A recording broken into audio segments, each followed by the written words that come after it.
పత్రికా electronic media సోదరులకు పేరు పేరున నమస్కారాలు. సిస్టర్ స్ట్రోక్తో కేటీఆర్ చిన్న మెదడు చితికిపోయింది. అందుకనే ఇష్టానుసారంగా మాట్లాడుతున్నాడు.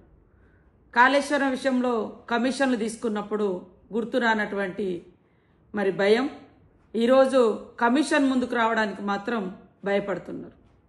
దాన్ని కప్పిపుచ్చుకోవడం కోసం ఈరోజు పిచ్చి పిచ్చిగా కాంగ్రెస్ పార్టీ బాంబులు పెట్టిందని మాట్లాడుతున్నాడు. కాళేశ్వరానికి నువ్వు అధికారంలో ఉండి ఎందుకు నిరూపించలేకపోయినావో ఒక్కసారి కేటీఆర్ గారు ఆత్మ పరిశీలన చేసుకొని ఈ అబద్ధాల పునాదుల మీద వాస్తవాలను కప్పిపుచ్చే ప్రయత్నం చేస్తూ ఉన్నావు.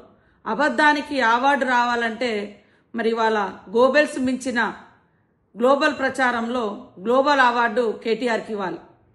ఈ దేశంలో ఈ ప్రపంచంలో ఇప్పటి వరకు అబద్ధాలకు ప్రతినిధి గోబెల్స్ ఉంటే దాన్ని మించిపోయినటువంటి అబద్ధాలనే పునాదిగా చేసుకొని గత కొంతకాలంగా కేవలం అబద్ధాల పునాదులతో ఆయన పార్టీని ఆయన వ్యవస్థను నడిపించుకుంటున్నాడు. అందుకనే గోబెల్స్ ప్రచారకర్తగా అవార్డు ఎవరికి రావాలంటే కేటీఆర్కు గ్లోబల్లోనే గోబెల్స్ ప్రచారానికి గ్లోబల్లోనే కేటీఆర్కు అవార్డు ఇస్తే చక్కగా బెస్ట్ అవార్డు గ్లోబల్లో వస్తుందని నేను అనుకుంటా ఉన్నా, నేను భావిస్తా ఉన్నా. కాబట్టి అయ్యా నువ్వు ప్రతిపక్ష హోదాకు పనికిరావు, ప్రతిపక్షంలో పనిచేయడానికి రావు, ప్రజల కోసం పనిచేయడానికి రావు. కానీ అవాస్తవాలను అద్భుతంగా తీర్చిదిద్ది గోబెల్స్ మించిన ప్రచారం చేయడంలో అగ్రభాగాన ఉంటున్నందుకు నీకు గ్లోబల్ అవార్డు ఇస్తే బాగుంటుంది అని నేను నిజంగా ప్రపంచానికి తెలియజేస్తా ఉన్నా. ఇట్లాంటి వ్యక్తులకు ఇది రావాలని. ఈడీ గురించి ఒకటి అంటాడు, కాళేశ్వరం గురించి ఒకటి అంటాడు. అలా చెల్లె సిస్టర్ స్ట్రోక్ తోటి నువ్వు బాధపడుతున్నావు, మానసికంగా చాలా ఇబ్బంది పడుతున్నావు. ఇవాళ పాపం కవిత అన్నది మా నాయన దేవుడు కానీ చుట్టూన దయ్యాలన్నారు. ఆ దయ్యం నువ్వేనైంది. ఆ దయ్యంలో ఎన్ని అవతారాలు ఉంటాయో ఏమో అర్థం కాదు. దయ్యం అంటే రకరకాలుగా వేషాలు ఇస్తుంది. ఈడీ విషయంలో రాహుల్ గాంధీని మాట్లాడే అర్హత నీకుందా?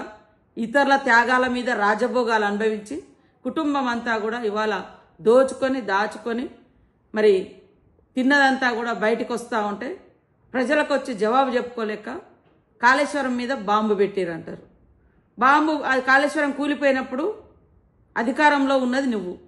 నిజంగా నువ్వు ఆ రిపోర్ట్లో ఆ రోజు తీసుకొచ్చినటువంటి ఎఫ్ఐఆర్లో కానీ రిపోర్ట్లో కానీ ఎందుకు ఇక్కడ మాకు అనుమానం ఉంది అని మెన్షన్ చేయలేకపోయారో ఒకసారి సమాజానికి జవాబు చెప్పాలి. అదేవిధంగా ఇవాళ ఈడీ భారత నీతిని ప్రదర్శించలేనటువంటి మోడీ ట్రంప్ నీతితో ముందుకెళ్తూ భారతదేశ ఔన్నత్యం కోసం భారతదేశ ప్రజల కోసం మాట్లాడుతున్నటువంటి రాహుల్ గాంధీ మీద కక్షగట్టి ఈడీని ప్రయోగించి ఇవాళ ఏదేదో కుట్రలు చేస్తుంటే మోడీ దగ్గర ప్రశంసల కోసం ఇవాళ సిస్టర్ స్ట్రోక్తో బాధపడుతున్న కేటీఆర్ గారు మా రాహుల్ గాంధీ గారిని, సోనియమ్మను, సీఎం రేవంత్ రెడ్డి గారిని కూడా రకరకాలుగా మాట్లాడుతూ శునకానందం పొందుతూ ఉన్నారు. ఆ శునకానందాలు వద్దు నాయన.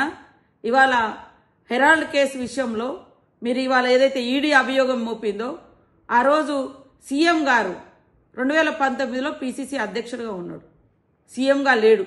ఇక్కడ ఈడీ ఎంటర్ కావడానికి అక్కడ మనీ లాండరింగ్ జరగలేదు, ఫెమా ఉల్లంఘన జరగలేదు, ఫెమా యాక్ట్ ఉల్లంఘన జరగలేదు, లేదా ఎకనామికల్గా కూడా ఏం క్రైమ్ జరగలే, ఫ్రాడ్ జరగలే. అలాంటప్పుడు ఒక రాజకీయ ఉద్దేశంతో రాహుల్ గాంధీ గారి యొక్క గొంతు నొక్కాలని మోడీ గారు అత్యుత్సాహంతో ఆ కేసు పెట్టారు. ఆ తర్వాత ఇప్పుడు బయటికి ఎందుకు తీసుకొచ్చారు? యుద్ధ నీతిలో భారత నీతి కాకుండా నువ్వు ట్రంప్ నీతి అవలంబిస్తున్న మోడీ గారిని భారతదేశం అంతా చీదరించుకుంటుంటే మాటలు మాట్లాడుతున్నారు. ఇవాళ రాహుల్ గాంధీ గారి మీద పెట్టేటువంటి అభియోగాలు కక్షపూరితం. ఇవాళ సభ్య సమాజం అర్థం చేసుకోవాలి. వాళ్ళు సొంత ఆస్తుల కోసం ఎప్పుడు పాకులాడలేదు, సొంత పదవుల కోసం ఎప్పుడు పాకులాడలేదు. 36 సంవత్సరాలు అయింది ఇప్పటికీ రాజీవ్ గాంధీ చనిపోయి. ఆ రోజు నుంచి ఈ రోజు వరకు ఆ కుటుంబం పదవులలో లేదు. నిరంతరం ప్రజల కోసం పాటుపడుతుంది, వ్యవస్థ కోసం పాటుపడుతుంది. అదేవిధంగా సమాజాన్ని ఐక్యంగా ఉంచడం కోసం పాటుపడుతుంది. అందరి సమానత్వం కోసం, పేదల అభ్యున్నతి కోసం పాటుపడుతుంది కాంగ్రెస్ పార్టీ. ఇక్కడ రేవంత్ రెడ్డి గారు కూడా మరి మరి విజయవంతంగా తన యొక్క పరిపాలన కొనసాగిస్తుంటే అహంకారంతో ఉన్నటువంటి కేటీఆర్ వాళ్ళ ఫ్యామిలీ నిరంతరం టార్గెట్ చేసి సోషల్ మీడియాను వేదికగా చేసుకొని అబద్ధాలను ప్రచారం చేయడంలో గోబెల్స్ను మించినటువంటి గ్లోబల్ ప్రచారకర్త ఎవరు అంటే అది కేటీఆర్ ఆయన సోషల్ మీడియా. కాబట్టి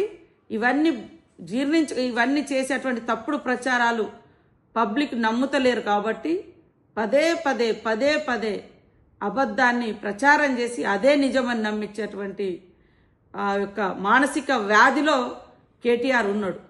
ఇంకా సిస్టర్ స్ట్రోక్ లాంటి స్ట్రోకులు చాలా ఎదుర్కొంటావు ఇలాంటి తప్పుడు ప్రచారాలు చేస్తే. ప్రజలు తాటదీస్తారు.